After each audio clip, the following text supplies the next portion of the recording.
When we think about the end of communism in Germany, it's probably scenes like these that come to mind. People gathered around with hammers, pickaxes, cranes, and whatever else they can find, tearing down the Berlin Wall that separated the Socialist German Democratic Republic, the GDR, from the Capitalist Federal Republic of Germany. That night, November 9th, 1989, was certainly a watershed in German history.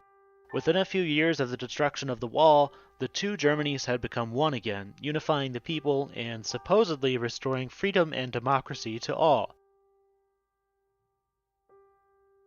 In images like these, we see people gleefully crossing over onto the streets of West Berlin for what might be the first time in many years, happily shaking hands and excited for change.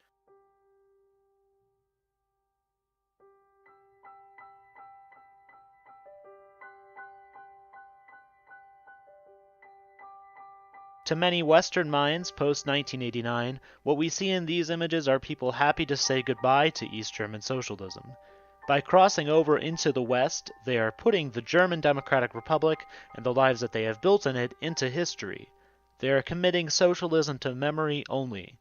What we forget as Western viewers, however, is that this process of committing socialism to memory did not happen immediately.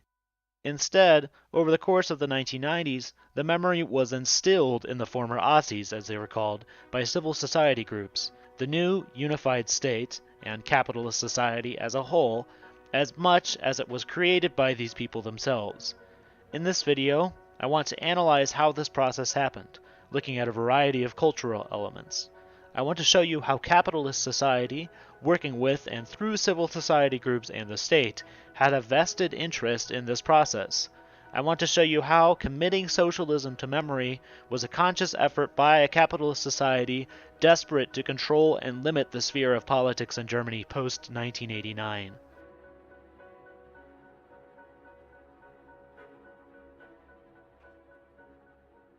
In the early 1990s, capitalist society was hardly welcoming to its new Aussie migrants. Employment was ravaging East Germans as Western corporations quickly bought out and closed down the old factories and companies across East Germany, moving into the economic vacuum left behind by the former socialist state-owned cooperatives.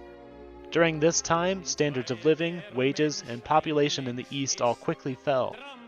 These forgotten hardships of the end of communism pushed former Aussies into the West, where they had to maneuver what was essentially a foreign culture, economy, and bureaucracy in order to survive and maintain their lifestyles.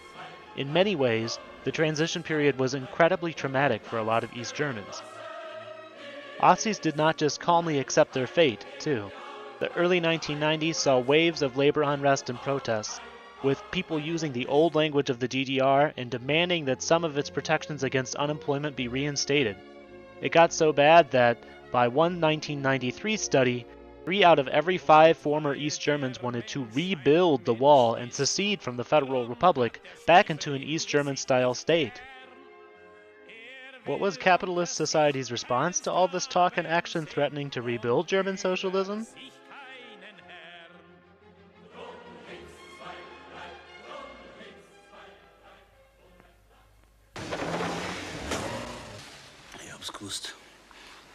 In 1992, Go Trabi Go was released, about obtaining and using an old beat-up Trabant, the car of the East German working class.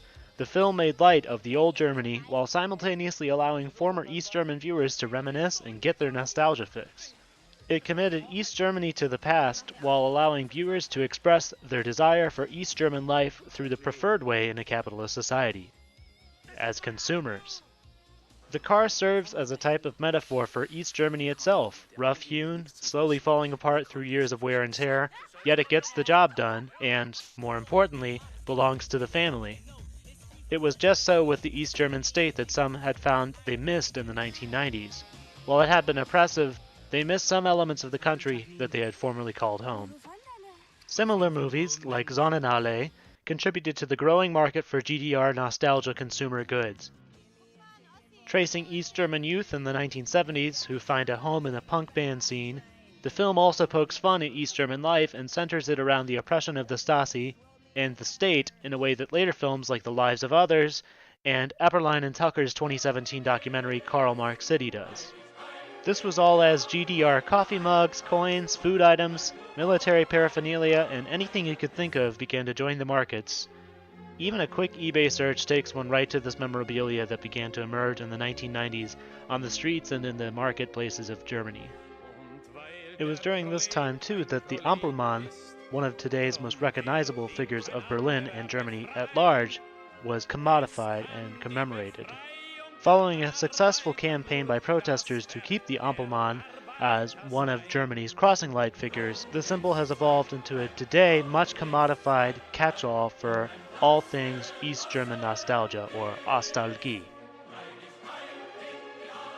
Spatially, the post-unification period saw important changes to Germany's streets, its buildings, its monuments, and the museumification of places like the Berlin Wall and Stasi prisons. These monuments physically reaffirmed to their observers in the streets that East Germany was a part of the past, unobtainable, and that the future, capitalist, liberal bourgeois democracy was unavoidable. The Stasi Museum, for instance, which opened in 1990 at the impetus of an anti-Stalinist group, worked quickly to publicize the horror of the Stasi files, and sowed further chaos in the lives of former East Germans, as some found out hard truths about who had been informants or members of the Stasi, the large secret police organization of East Germany. This topic is actually really excellently covered in the documentary Karl Marx City, which I mentioned earlier, which is still available on Netflix. Of course, it was really important that this museum was opened and that the massive crimes of the Stasi were exposed, but it is also noteworthy that this was one of the first museums created about East Germany, and that it was created less than a year after the fall of the wall. It speaks to the type of memory that civil society groups, with some state funding, were already trying to create about the past. A negative memory of the GDR was already being prioritized. Another transformation that served to hammer home the message of the GDR being to the past was street name changes. Streets that formerly bore the name of communist and socialist heroes were changed, in some cases with much controversy, to bear the names of liberal and conservative heroes, with even some prominent collaborators with German colonialism and Nazism getting streets named after them. Patricia Pollock, Brodsky, has pointed out, rightly so, just how drastic the street name changes were in Berlin alone. Quote, already in October 1991, the Berlin Senate, at this time dominated by conservative elements, proposed renaming 37 streets that without exception bore the names either of early communists, members of the German resistance, or heroes of the Spanish Civil War. End quote.